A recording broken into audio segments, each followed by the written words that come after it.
tired of everything, bro. I got cut from the soccer team. My girl just cheated on me. Everything is going bad, man. I don't know what to do. Hey, Jack. Oh, hey there. Who are you? What's wrong? Bro, like, everything's going bad right now. I got cheated on. I got cut from the soccer team. I just don't know what to do anymore. Luckily, I have a perfect book for you. Patron Saints of Nothing by Randy Ribay, published in 2019. Whoa, can I read it with you? Yeah, sure, Chad. I'll show you a few. Okay, let's go. I try to trust them honestly, I find it hard to tell if My name is Sean, My name is Josh. And my name is Ariel. and welcome to our podcast about Patron Saints of Nothing. by Randy Ribay. Published in 2019. First thing I want to talk about is what genre this book is. This book classifies as a murder mystery because of different elements and devices, one being Chekhov's gun.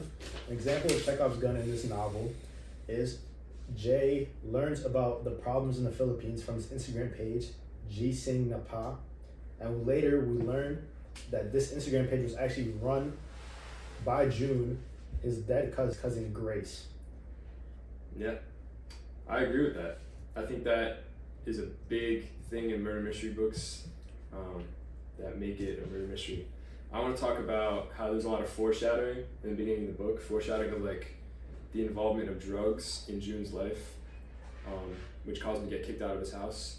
So in the beginning of the book, we see Seth and Jay sitting on a roof, and Seth is smoking marijuana.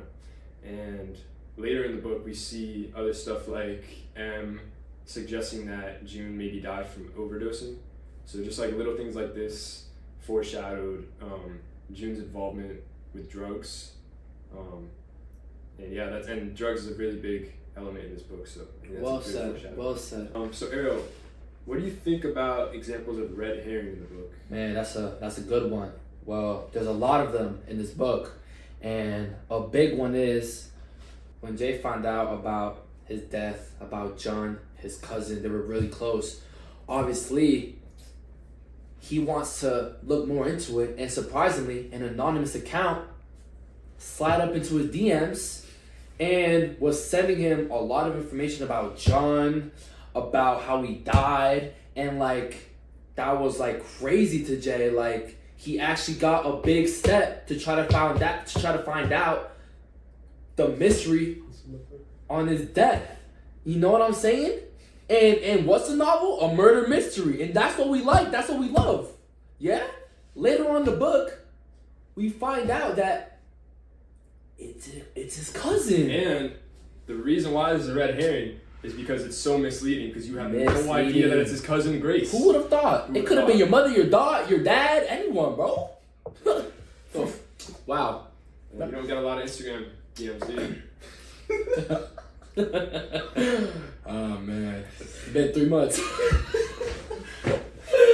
Alright, man. Let's get back to the to the book. Get back to the book. The author Randy Ribay does a great job adding suspense to this book. Yeah. One quote I'd like to add that I feel like really adds to the suspense of the story is that at the end of one of the chapters, the last sentence is every single letter is gone, and with them, June's every single surviving word. Powerful. And after that, it just nothing. You don't learn anything else about where these sentimental letters come from until maybe 100, 150 pages later. Yeah. So while you're reading, like you're constantly thinking about where did those letters go, who took them, and why did they take them. It leaves kind of like a blank space in your brain that it lets the reader kind of fill for themselves. And that makes the book really entertaining. Yeah, it really grabs Really onto the it reader. really grabs onto It really you. keeps them going, you know? Warm. Yeah. It's cold outside. So Sean, another element used by Randy Ribay is, I say, imagery. He does a great job describing like scenes in the book. So why don't you talk about one of those? I actually have a perfect quote for this written down. Oh, really? Yeah, I'll just go ahead and read it for you guys. So, Yep. in a flash, his hands clamp around my throat. I feel my feet come off the ground. You'll make it funny that laugh. Alright, keep talking. I'll cut it. Real shit, lock in. I feel my feet come off the ground as he shoves me backwards and I slam against something hard. Pain jolting through my spine. I try to pry his fingers off my throat, but his grip is too strong. I can't breathe. The world blurs, my feet kick in the air. This quote, found on page 270, I mean, Jesus. it really makes you envision how corrupt, and you know what, while we're on the topic of corruption, Tell him. this is actually one of my hashtags for the book. Period. This shows you how corrupt Tito Manning is. Corrupt. And how corrupt, what is his name, Duarte, President. and his Still rule president. over the Philippines. Dictator. I mean, everything kind of connects with this quote, kind of gives you a little bit of a taste of everything in this book. Yeah, so that's what I think. Yeah, it really shows you like what kind of character Tito Manning is. Like just bringing up June's death to him really brought him into this anger, and you know, started a little scuffle with Jay. So Ariel, how do you think this novel makes you connect with a 21st century reader? Man, this is that's a deep question. You know, the book itself is based in the 21st century. The things that are happening in the Philippines is real, you know? Mm-hmm. The dictatorship and all that. And Messed up. for Jay itself, like, I personally can relate to him, you know? Stressing about college, friends smoking, I mean, girl problems, like bro, like, man, I was talking to this girl for 5 months. Then she ghosted me after 3 months. Listen, I put my everything into her, bro. My heart and soul. She left me on open. She ghosted me, bro. This only happens in the 21st century. I agree. No, I agree, man. I loved her. Personally, I don't have problems with girls, but you know, either, Stop lying. back to the book. You know, honestly, I think this is a great time to talk about two of our hashtags. Oh, what? I'll zoom in if you can't see. We have friendship and the war on drugs, because these two hashtags are very real with what is going on today. Yeah. And for example, the war on drugs, it's not fiction. This is real. This is happening. Big thing.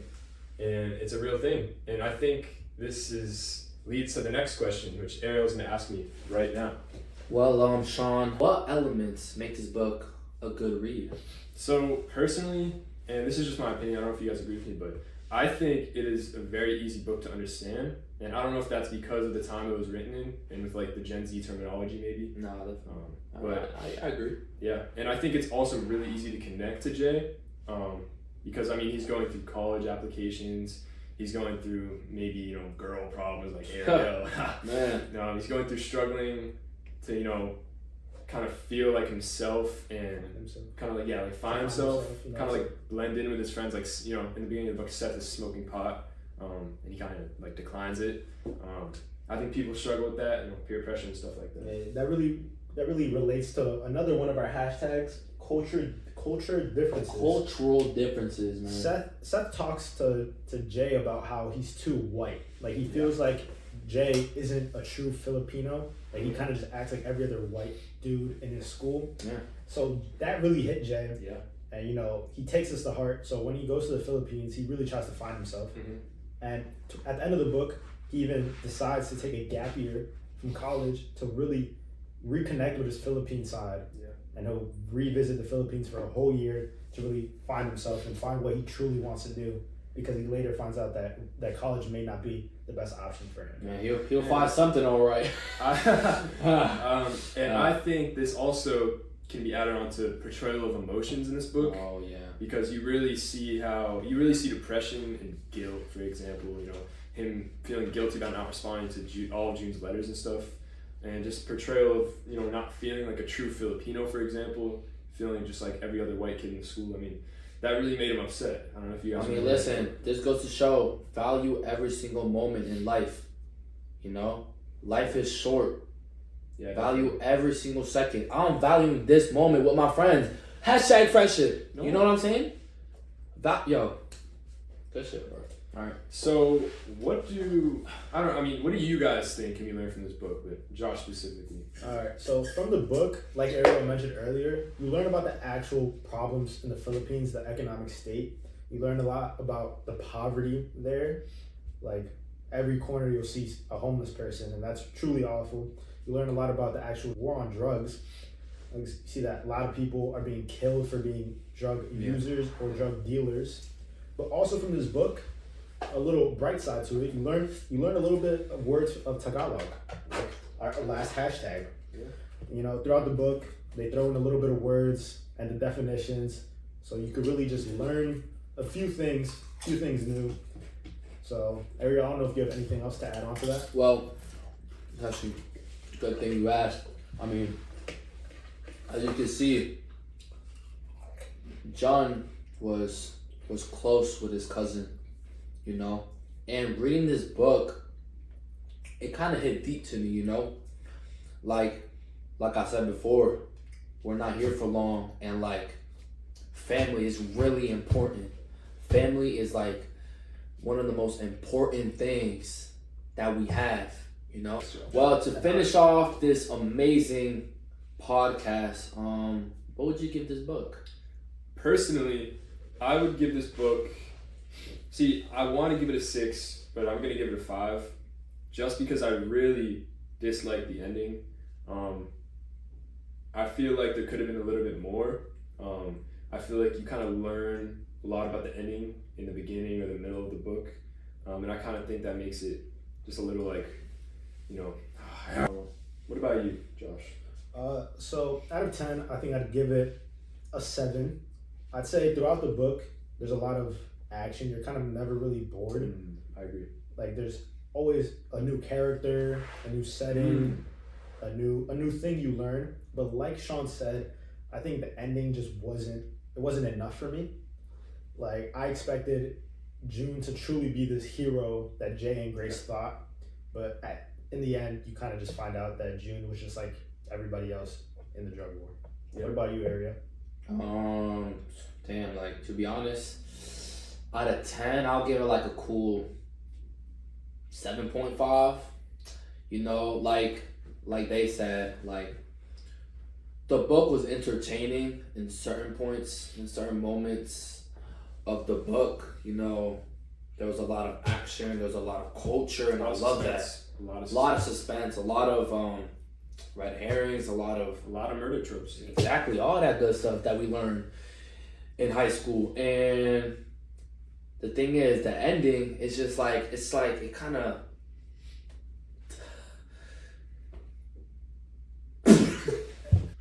But one thing I want to say is that I feel like this book really isn't about June.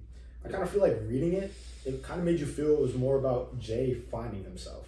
You know what? I couldn't agree more. I feel like at the end of the book, the biggest thing that we learn is that Jay doesn't want to he doesn't know if he wants to pursue college.